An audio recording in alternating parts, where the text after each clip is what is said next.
Patay ang 10 taong gulang na lalaki na nagpatuli sa isang lying-in clinic sa Tondo, Maynila.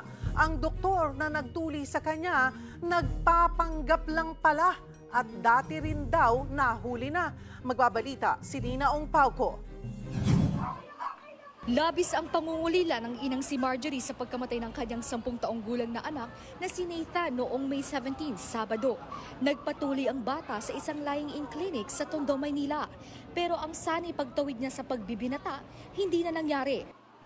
Pasok na lang po talaga yung mga anak ko eh. Kumbaga yung tuloy na lang po, yun na lang po yung problema namin. Tapos yun po, hindi ko na po nauwi yung anak ko ng buhay sa bahay. Patay na po, hindi na po kami nakauwi. Hindi ko na po siya nadala ng bahay noon. Patay na po talaga siya agad pagsugod ng ospital. Sa may Tondo Medical po.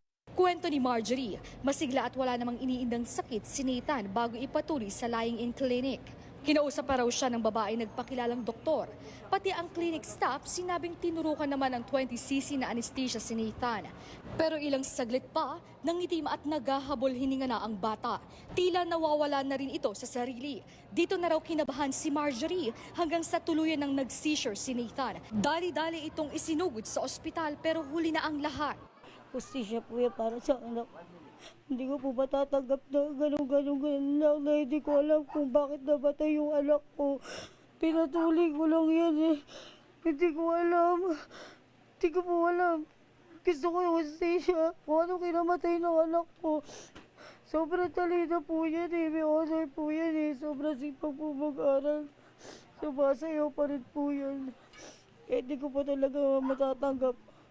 Pagdudusaan po talaga yung kasalanan niya. Sa ngayong pinag-iisipan pa ni Marjorie kung ipapa-autopsy ang bangkay ng anak. Ayon naman sa barangay, dati nang nahuli ng CIDG ang nagpakilalang doktor na midwife pala. Ang alam ko dyan kasi, nung minsan kasi hinuli ng CIDG. Tapos nakapagpiansa yata yan, kaya nakalabas. Pero ang alam ko, midwife lang yan, hindi talaga doktor yan.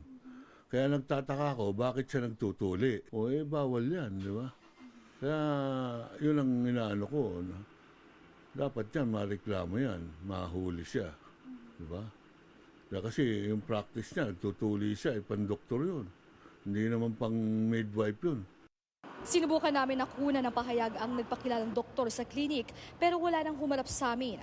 Patuloy nang iniimbestigahan ng mga otoridad ang insidente, kabilang na ang lisensya ng klinika at ang hakbang na isinagawa bago lumala ang kalagayan ng pasyente.